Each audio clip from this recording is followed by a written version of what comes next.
Bonjour à tous, on est très heureux de vous retrouver aujourd'hui au mois de septembre alors que nous devions vous voir au mois de mars.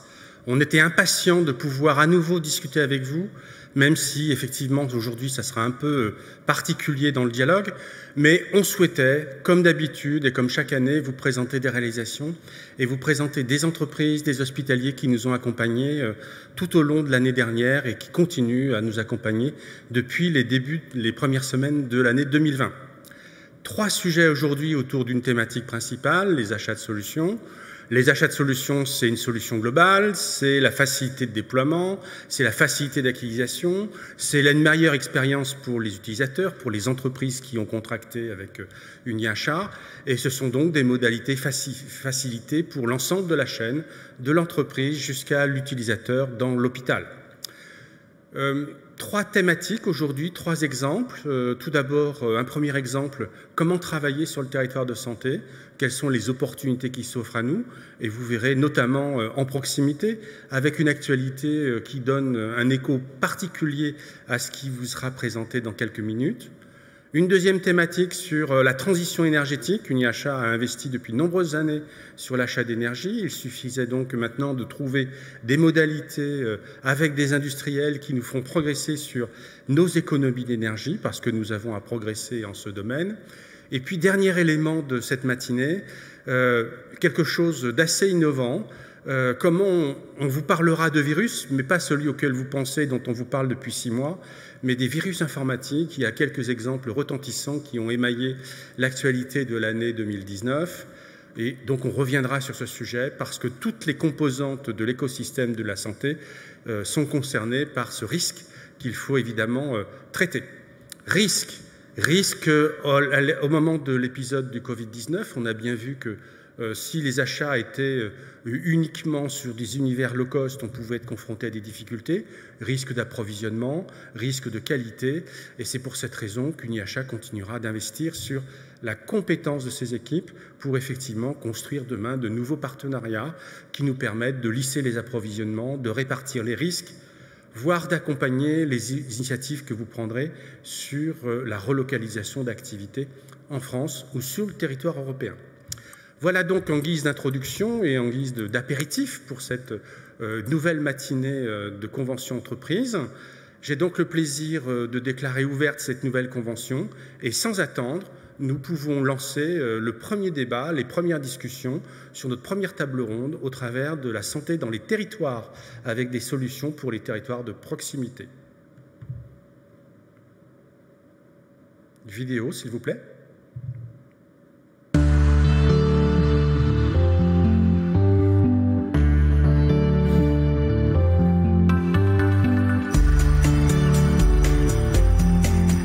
Située au cœur de la région Grand Est, la Lorraine compte 19 maternités réparties sur l'ensemble des départements des Vosges, de la Meuse, de la Meurthe-et-Moselle et de la Moselle. Plus de 21 000 accouchements sont pris en charge chaque année sur ce territoire.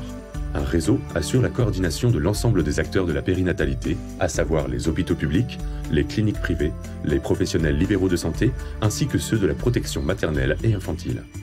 Le réseau périnatal lorrain est un réseau de santé au statut d'association qui, via la coordination des professionnels, concourt à l'amélioration continue de la qualité et de la sécurité des soins en périnatalité.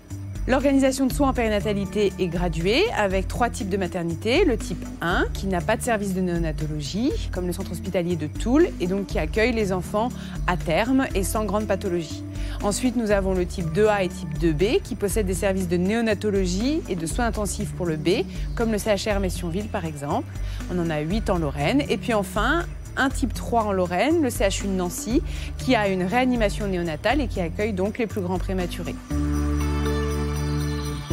Le Centre hospitalier régional universitaire de Nancy est l'établissement support du GHT Sud-Lorraine. Doté d'une capacité de plus de 1700 lits et places, il prend en charge chaque année plus de 2600 accouchements. Travailler dans un type 3 pour un obstétricien, c'est travailler avec une équipe de réanimation néonatale qui s'occupe notamment des grands prématurés, et travailler également avec une équipe pluridisciplinaire associant des anesthésistes qui gèrent les situations les plus à risque, également maternelles.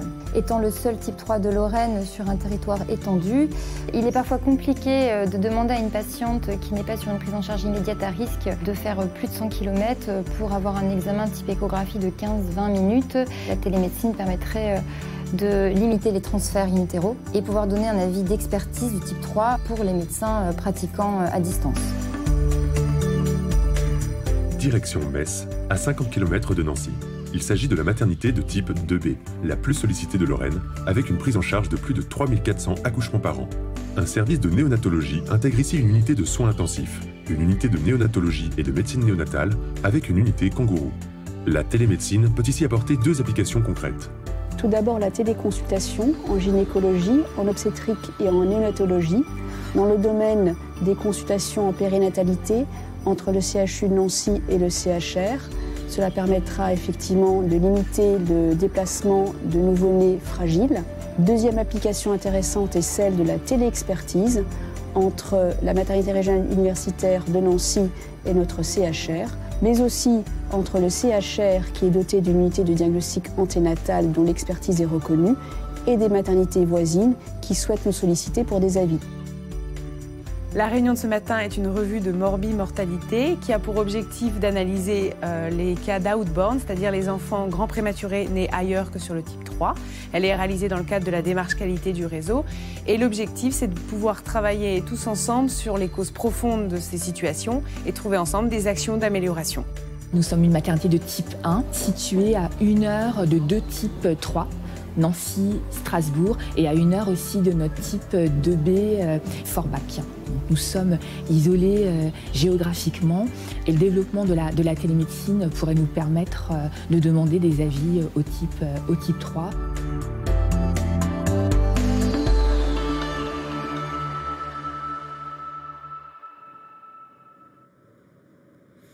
Bien, merci pour cette présentation.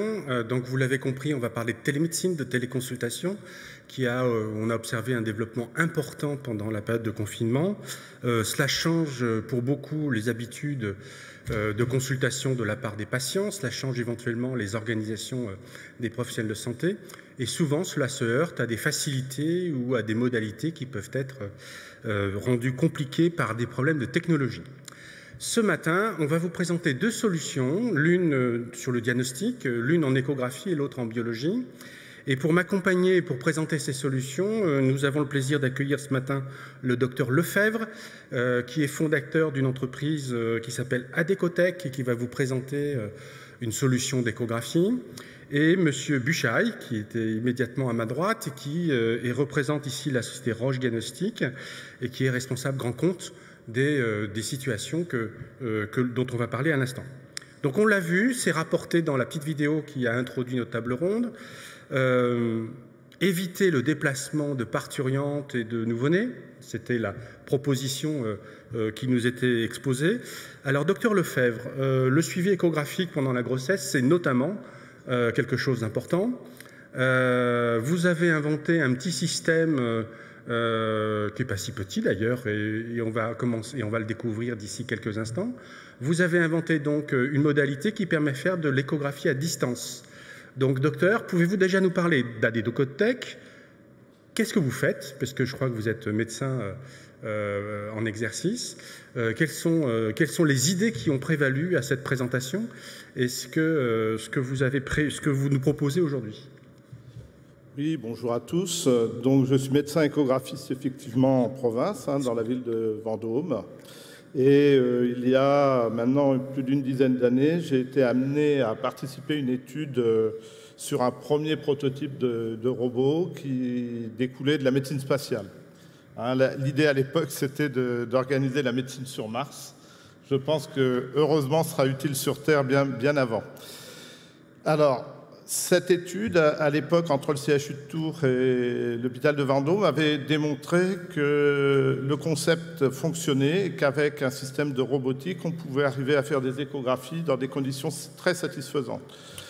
Malheureusement, comme souvent en France, au décours de cette étude, les prototypes qui étaient loin d'être parfaits à l'époque, mais qui avaient montré l'efficacité, sont disparus dans les placards. J'ai donc décidé à cette époque de créer Adécotech pour justement mettre au service de la population cette nouvelle technologie qui était la télééchographie. Alors, on a eu un chemin de R&D important puisque les premiers prototypes étaient des prototypes par définition peu ergonomiques et puis qui ne donnaient pas parfaitement satisfaction. Nous avons donc redessiné le concept et fait 5 ans de R&D avant d'entrer sur le marché il y a quelques années. Voilà un petit peu pour l'histoire globale. Donc je crois qu'on a une vidéo, si on pouvait la lancer, où vous allez commenter les images qui présente le produit et la manière dont on peut l'utiliser. Alors la vidéo qui va vous être présentée n'a pas été faite par Adécotech, mais par l'université du Saskatchewan au Canada, qui utilise notre technologie maintenant en pratique courante et qui avait fait cette vidéo tout simplement pour présenter au ministère central. Donc vous avez ici, dans les territoires du nord du Saskatchewan, un village isolé, puisque ils sont très isolés évidemment, et notre robot que vous allez découvrir au fur et à mesure des images. Voilà le robot. Alors le robot permet quoi? Il permet à un expert à distance de manipuler la sonde d'échographie comme il le ferait s'il était sur place sur le ventre du patient. L'intérêt pour ça, c'est qu'en échographie, il est toujours très important de pouvoir faire des tout petits mouvements, puisque l'expert, entre ce mouvement de ma main et celui-là, ne va pas faire le même diagnostic. On ne peut pas demander à quelqu'un de le faire à notre place, ou alors c'est qu'il sait faire aussi bien que nous, et à ce moment-là, on n'a plus d'intérêt. Donc, sur place, on va avoir un assistant qui va mettre en place le système. Vous voyez ce robot qui est installé sur le ventre de la patiente et qui est tenu par l'assistant, et l'expert va pouvoir, avec sa main, avec une sonde virtuelle à plusieurs centaines de kilomètres, manipuler la sonde d'écho sur le ventre de la patiente et faire son diagnostic et les mesures dont il a l'habitude. Tout ça étant relié évidemment par un système de visioconférence qui permet à l'expert de dialoguer avec son assistant, mais aussi qui permet à l'expert d'humaniser bien l'examen en pouvant discuter avec la patiente. Et souvent en échographie, on a beaucoup de questions à poser aux patients, puisque c'est un acte d'imagerie, mais très proche du patient, et l'interrogatoire est très important dans la maîtrise de notre examen. D'accord, donc vous voyez cette patiente qui vient de finir son examen à 700 km à peu près, je crois, de Saskatoon, où était le médecin expert. D'accord. Quand on discute avec des échographistes, ils nous expliquent que c'est important de pouvoir exercer une pression. Il y a des éléments du diagnostic qui sont liés au manipulation de la sonde. Est-ce qu'on est capable de recréer ces sensations? Alors oui, on a, dans la conception du projet, j'ai la chance de faire 3 à 4 000 échographies par an, donc je connais un petit peu le sujet. Et évidemment, tout au long du développement de Mélodie, j'ai testé dans mon cabinet pour voir où étaient les freins, où on pouvait faire des compromis pour avoir une qualité correcte. Et on parlera probablement des études cliniques et de la réalité après. Vous verrez les résultats. La pression, elle peut être maîtrisée par un système passif, comme sur notre robot, et sans danger pour le patient. Et les résultats sont finalement identiques à ceux faits par une échographie classique. D'accord. Là, vous avez présenté quelque chose qui est au Canada. Oui. En France, c'est opérationnel. Vous pouvez nous dire un peu quelles sont les applications que vous avez réussi à mettre en place? Alors, ici, vous venez de voir évidemment l'application en obstétrique qui, par rapport au film précédent sur la région Grand Est, montre tout l'intérêt que cela pourrait représenter, puisqu'un des médecins a lui-même dit il serait bien de pouvoir faire une échographie à distance pour donner notre expertise. Notre outil est tout à fait adapté à cela. On peut aussi se développer, au départ d'ailleurs, au début, j'avais pensé à la permanence des soins, puisque aujourd'hui, celle-ci est parfois difficile dans les petits hôpitaux. Et cela permet d'avoir un médecin échographiste de garde 24 heures sur 24 pour une dizaine ou une vingtaine ou une centaine d'hôpitaux et de pouvoir bénéficier de l'examen en urgence. Mais ceci peut permettre aussi de faire des examens réglés classiques, hein, comme on a par exemple dans le sud de la France à Lannemezan, où il y a des matinées dédiées à la télééchographie pour pouvoir expertiser les patients. Alors ça, c'est le côté radiologique, on va dire. Mais on a développé aussi le côté cardiologique. Actuellement, il y a un robot, un Marie-Galante, qui est piloté à partir de la Guadeloupe et qui permet de faire de la cardiologie. C'est les mêmes appareils d'écho, hein, mais disons que c'est les cardiologues qui ont pris en main le robot là-bas. Et ils sont à plusieurs centaines de diagnostics. Et pendant la période Covid, Marie-Galante s'était totalement isolée de peur qu'arrivent des virus chez elle. Et la télécardiographie a été particulièrement utile puisque ça a permis de prendre en charge des patients sans les déplacer. D'accord. Avec un traitement sur place sur Marie-Galante. Okay. On peut aussi, évidemment, en neurologie, on peut aussi, dans le domaine du Doppler, en fait, pratiquement tous les domaines de l'échographie classique peuvent être couverts, en dehors de quelques domaines un peu particuliers. Actuellement, on a un grand nombre d'études, je ne sais pas si c'est maintenant qu'on en parle, mais qui ont été faites en France, mais aussi en Amérique du Nord, dont certains ont été récompensés au RSNA. Alors, pour ceux qui ne connaissent pas le RSNA, c'est le plus gros congrès de radiologie mondiale et qui sont parus aussi dans des revues d'échographie comme celle de l'EJCU aux États-Unis, qui est la meilleure D'accord. C'est compatible avec tous les échographes de toutes marques et tout? Alors, il faut, bien sûr, vous avez vu sur le robot, en fait, la sonde est prise par une mâchoire. Donc, 99% des sondes sont possibles à mettre dans ces mâchoires. Donc, nous, on insiste surtout sur le fait qu'on veut des appareils d'écho de bonne qualité, parce que le but, c'est de faire du diagnostic, c'est pas de faire de l'échoscopie, hein, qui se développe de plus en plus. Donc, il faut avoir des bons appareils. Tout l'intérêt de Mélodie, c'est qu'en bas du compte-rendu, le radiologue ou l'expert échographique signe. C'est-à-dire qu'il engage sa responsabilité. Moi, quand j'ai pris au départ, j'ai dit, moi, je veux une signature en bas du compte-rendu. Autrement, c'est un examen qui n'a que très peu d'intérêt, puisqu'il peut être remis en cause n'importe quand. D'accord. L'assistant qui accompagne le patient pour installer le robot, c'était un personnel qui a une qualification particulière? Alors, cela va vraiment dépendre des endroits et des pays. Mais globalement, en France, on va dire que c'est un professionnel de santé. Mais ça peut être une aide-soignante, comme une infirmière, comme une secrétaire médicale dans un centre médical. Ou alors des manipulateurs radio quand on est dans un service de radiologie. De toute façon, le principe, c'est que l'assistant ne connaisse rien à l'échographie. Autrement, ça n'a pas d'intérêt. Et nous, nos équipes forment sur un plan technique quand on vend du matériel, mais aussi sur un plan médical de base pour faciliter les échanges entre les experts et l'assistant. D'accord. Dernière question un peu technique et un peu pratique. Les centres périnataux de proximité ou des établissements locaux, des maisons de retraite, des hôpitaux locaux sont parfois dans des zones blanches où il n'y a pas de fibre. La couverture Internet n'est pas d'une grande qualité, ni d'un débit très, très élevé. Il y a des conditions techniques à remplir? Alors, il y a un minimum de conditions techniques si on veut avoir un flux correct et un flux satisfaisant.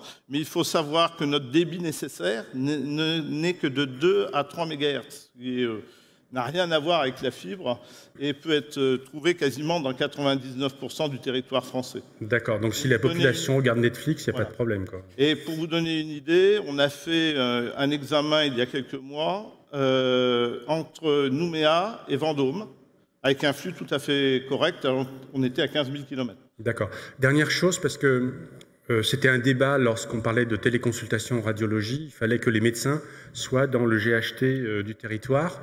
Donc là, vous m'avez dit, quand on a préparé cette table ronde, qu'on a aujourd'hui des consultations qui sont faites à un point du territoire et le médecin, le radiologue peut être à l'autre bout du territoire. Ça ne pose pas de difficulté de votre point de vue? Non, aucun. Je vais vous donner un exemple très simple. Le robot qui est actuellement à Belle-Île est piloté 80% du temps de Nice. Je ne pense pas que ce soit tout à fait la même région. Et celui qui est à Lannemezan, je crois que c'est de Bordeaux, enfin, etc. Bien sûr, si le territoire peut s'organiser avec ses experts du CHU, etc., eh bien, c'est sûrement très bien. mais ce n'est pas une condition obligatoire. On peut piloter le robot, n'importe quel expert, à partir du moment où il a une station expert à sa portée, peut piloter n'importe quel robot sur le territoire français ou à l'étranger d'ailleurs, hein, puisque je vous ai dit, Nouvelle-Calédonie, 15 000 km, pas de souci. Donc ça, c'est plus un problème organisationnel avec les ARS et avec les hôpitaux, mais on peut faire appel à des sociétés de téléimagerie, par exemple. Hein. D'accord. Enfin, dernière chose, avant qu'on présente l'autre volet de ce diagnostic de proximité, on va parler en termes de coûts, comment on rentabilise, quels sont les facteurs d'économie que l'on peut caractériser. Et vous m'avez parlé, par exemple, de l'utilité de cette installation dans les prisons. Bien sûr. Alors, le coût, évidemment, va être, enfin, le retour sur investissement, plutôt, plus que le coût, va être variable en fonction des conditions. Il est bien évident que c'est plus facile à imaginer dans une prison où les transports coûtent entre 500 et 5 000 euros que dans une EHPAD où il y a 200 patients. Mais, moyennant quoi, on s'aperçoit quand on fait des simulations que finalement le retour sur investissement n'est pas si difficile que ça à trouver.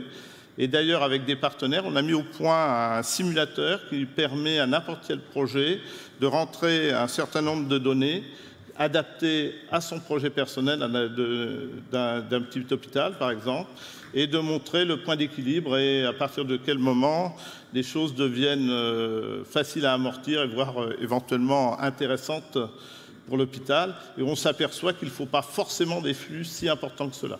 Donc il ne faut pas hésiter à s'adresser à nos équipes. C'est avec plaisir qu'on fera ces simulations et qu'on leur donnera les résultats.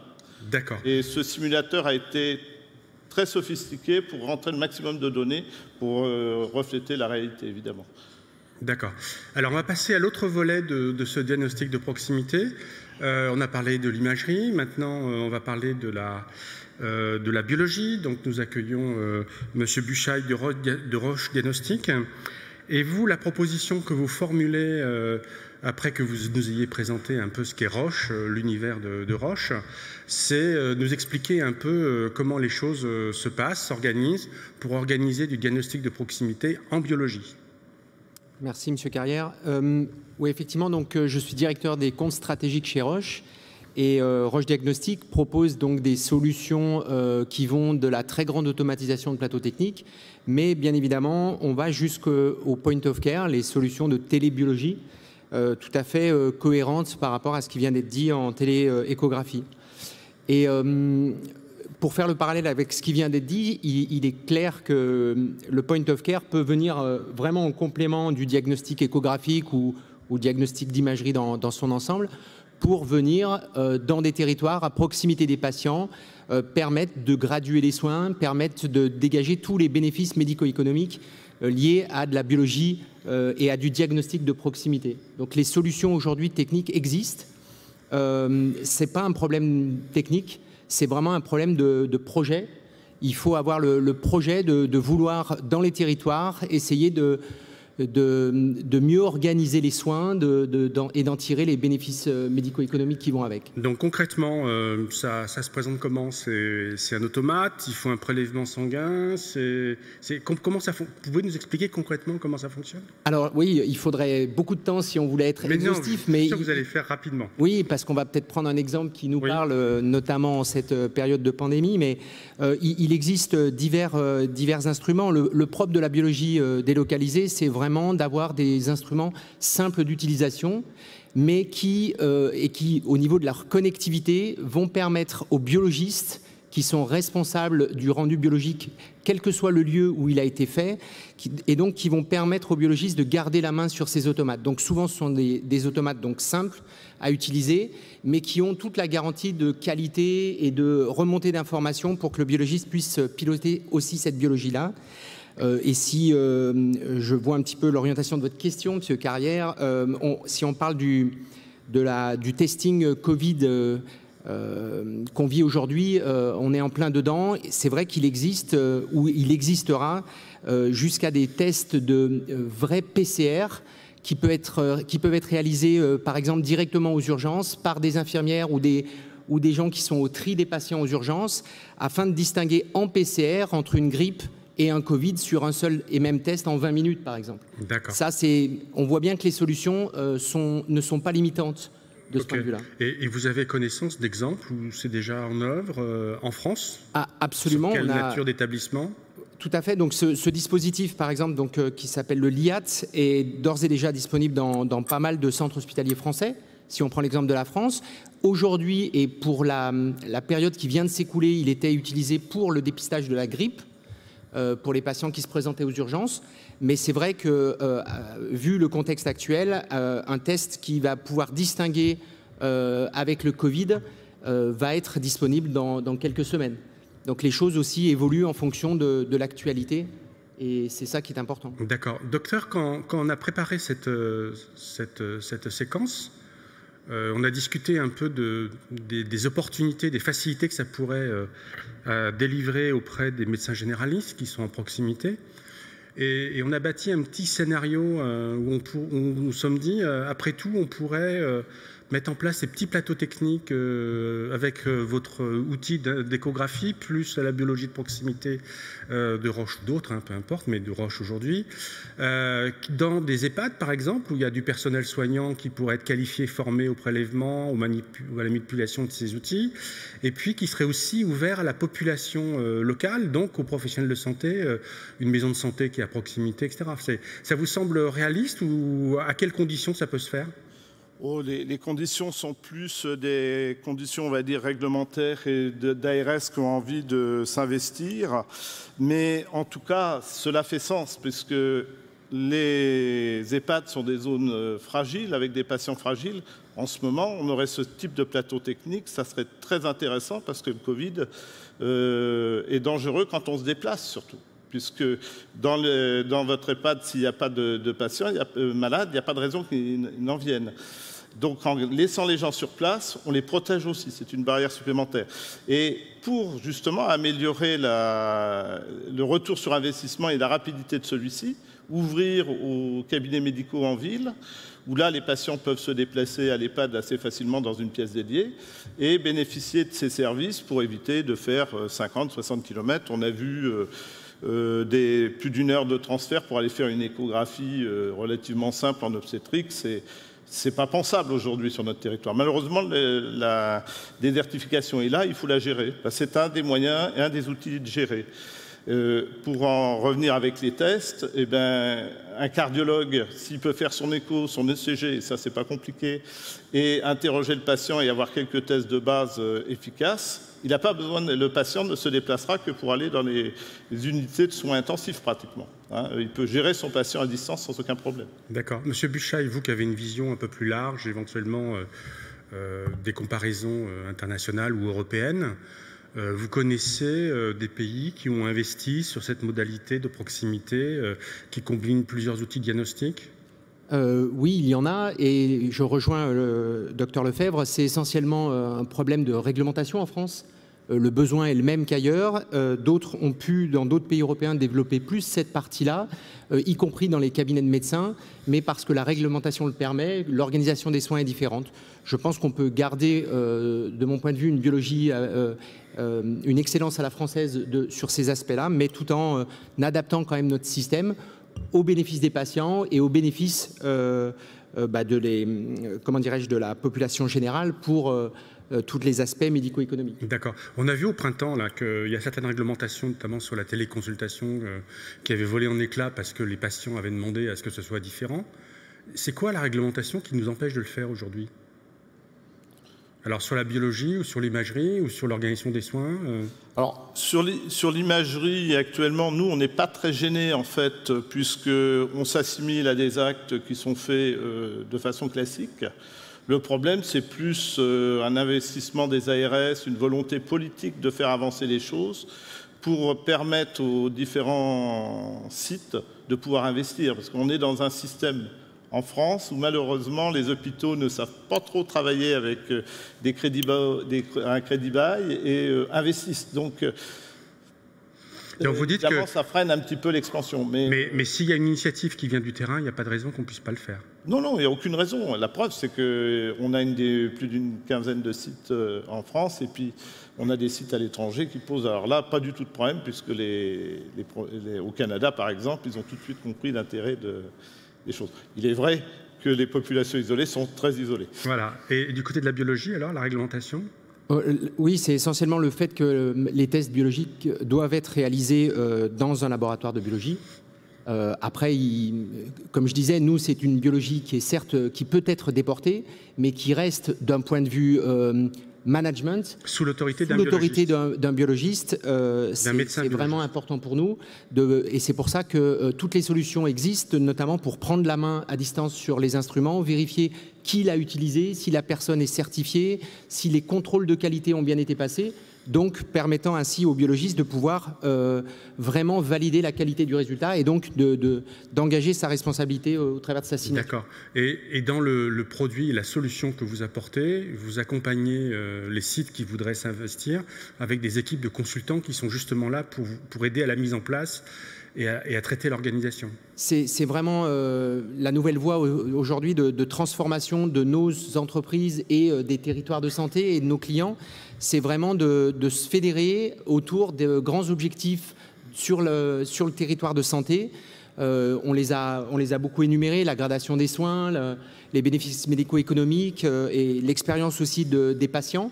Et c'est vrai qu'on a de nouveaux métiers depuis quelques années qui accompagnent toutes les parties prenantes d'un territoire afin d'aligner tout le monde derrière ces projets. Et quand tout le monde est aligné derrière le projet et derrière les grands objectifs, il n'y a pas de doute que les solutions, quelles qu'elles soient, vont être dégagées pour atteindre ces objectifs. D'accord. Monsieur le directeur général, donc je vais vous présenter Charles Guéprat, que je ne vous avais pas présenté jusqu'à présent. Il est directeur général du CHU de Nancy, président du NIHA. Nice, pardon, excusez-moi. Mais on a travaillé tous les deux à Nancy, c'est pour ça. Voilà. Donc de Nice, pardon. Donc Nancy n'est pas un port de pêche, donc c'est normal.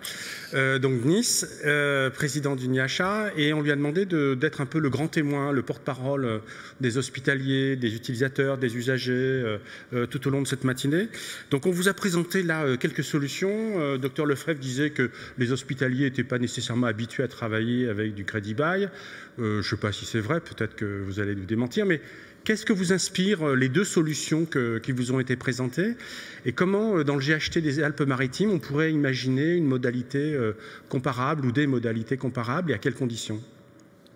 Alors c'est très clair que merci beaucoup et bonjour à tous, et beaucoup de regrets d'avoir une salle aussi vide puisqu'on doit être une dizaine de personnes, mais je sais qu'il y a beaucoup de gens qui nous suivent aujourd'hui en ligne. Oui, mais... C'est effectivement des solutions qui sont plus que d'avenir ou de projet, mais qui deviennent des nécessités absolues, je crois, pour plusieurs raisons, des raisons sans doute assez différentes, mais qui ont bien été présentées et définies par les deux intervenants.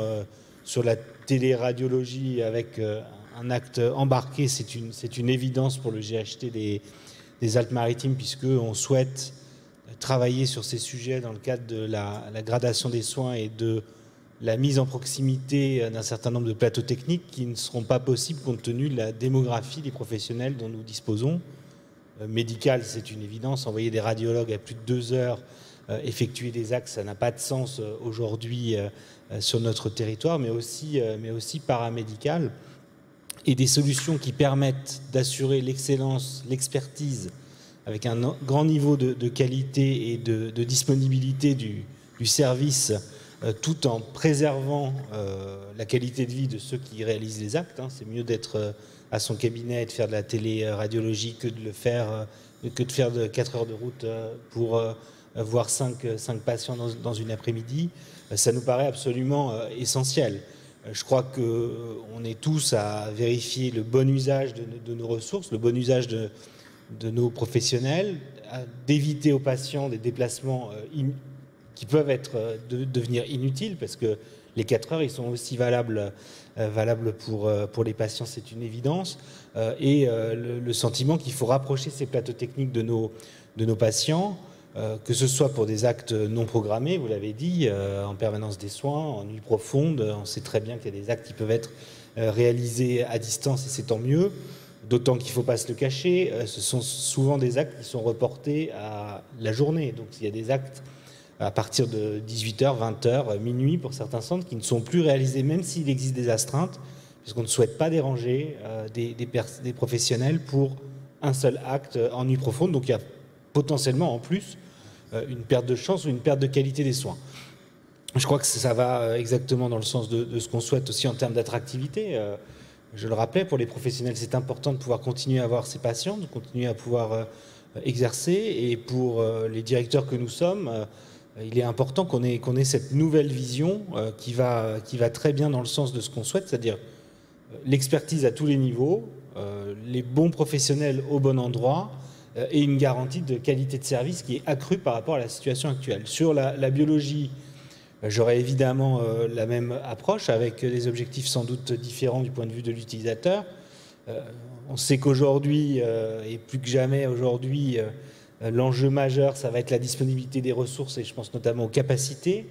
Et garder des patients qui sont en levée de doute, en attente de confirmation, d'infirmation d'un diagnostic, ça devient à la limite du supportable et ça embolise de manière inconsidérée des ressources qui sont rares. Alors, pas forcément en réanimation, vous parliez des services d'urgence et vous avez parfaitement raison. On est tous en train de mettre en place des lits d'aval, des lits tampons, des lits de stockage de patients en attente de vérification d'un certain nombre de paramètres.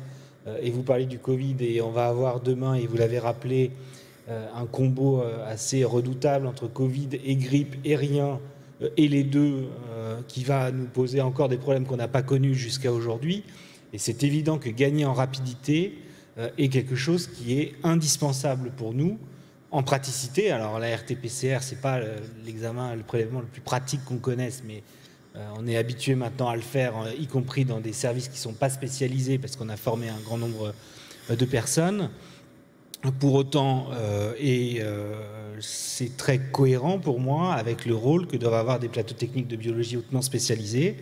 Tout ça doit être réalisé sous leur contrôle.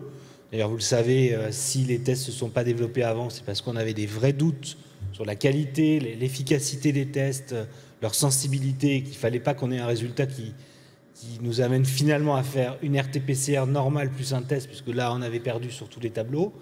Et aujourd'hui, ce sont pour moi les objets ou les outils qui doivent accompagner une prise en charge rapide, efficace et totalement complémentaire à une approche de plateau de biologie normaux, et le tout étant réalisé sous le contrôle des biologistes. Il n'y a pas de volonté de sous-traiter ou d'externaliser la biologie. Nous avons des plateaux qui sont très performants, mais qui ne répondent pas aux mêmes objectifs.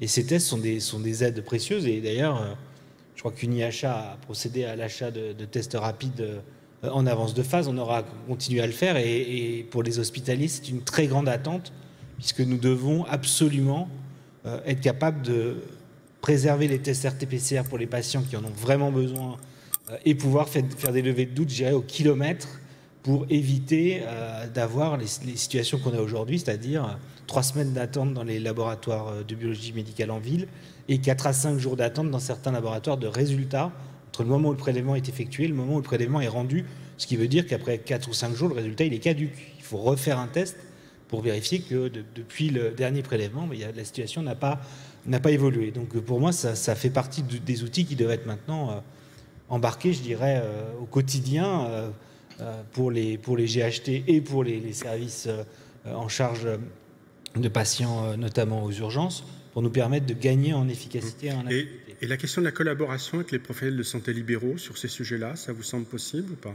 Ah bah, tout à fait. Après, il faut le construire comme on doit construire toujours la collaboration entre l'hôpital public ou le système public et les libéraux. On a tendance à se souvenir que les libéraux, il n'y a pas de numéro de téléphone. Hein. Ils sont soit dans un cabinet, soit en groupe, soit regroupés dans des URPS ou des regroupements de ce type. Donc c'est un peu plus compliqué à travailler, mais je crois qu'il y a un vrai enjeu. Les CPTS, les maisons de santé sont des endroits où on pourrait complètement développer cette offre, et sans doute, et là c'est un peu plus la vision GHT qui l'emporte, dans une vision GHT qui va grouper les cabinets, les professionnels libéraux qui interviennent notamment dans les hôpitaux de proximité, et ça c'est un fait. L'offre privée libérale qui est maintenant de plus en plus logée à proximité ou dans ces hôpitaux de proximité, et les hôpitaux de proximité eux-mêmes. Donc on a une vraie approche un peu holistique à réaliser, mais je crois que le temps est venu, en tout cas la maturité est maintenant forte sur ces sujets, et on voit que les approches convergent de plus en plus parce qu'il y a une complémentarité, et les médecins libéraux sont aussi protégés dans leur exercice d'avoir ces solutions qui leur permettent de ne pas être constamment vampirisés par les besoins d'un hôpital. Et peut-être que les patients vont aussi, eux, imposer le système. En fin de compte, c'est peut-être ça ce qui va se passer. Oui, ils le font de plus en plus en réclamant un certain nombre de services en proximité. Les élus, d'ailleurs, relaient bien ces phénomènes. Il est anormal de passer un examen au CHU de Nice dentaire qui dure 4 minutes, qui peut être réalisé avec une caméra 3D et de faire 5 heures d'ambulance. Enfin, c'est totalement... c'est pas normal, je dirais. Et ce sont des situations qu'on a chez nous 15 fois par semaine. Et l'achat d'une caméra à 20 000 € a permis de résoudre 80%, 90% des situations, puisque là encore, on était en levée de doute, de vérifier qu'il n'y avait pas de problème. Et s'il y a un problème, on intervient sur le patient. Donc ce sont des choses qui sont en train de se déployer. Ce n'est pas encore très connu du grand public. Les gens connaissent bien la téléconsultation, qui est l'acte sans doute le plus simple à réaliser. 2 webcams, une liaison sécurisée et un micro et un haut-parleur, et on peut démarrer. Ces actes-là, où il y a un acte technique qui est embarqué, sont des actes plus nouveaux, en tout cas plus récents, mais ils sont tout à fait à promouvoir, il me semble, dans la vision de gradation des soins, et je pense qu'on y sera très rapidement contraint de toute façon par la démographie et par la vision en termes de gradation qu'on doit mettre en place pour garantir qu'à chaque niveau, il y a un niveau de réponse adapté. Très bien, merci pour cette première solution qui nous laisse espérer des mouvements et des modifications. On espère que l'année prochaine, on pourra vous dire, eh bien, suite à cette présentation, un certain nombre de plateformes de diagnostic ont été mises en œuvre, sont en fonctionnement et répondent à des besoins et des demandes des patients nouveaux. Merci aux participants de cette table ronde, merci de leurs éclairages, merci de leurs contributions.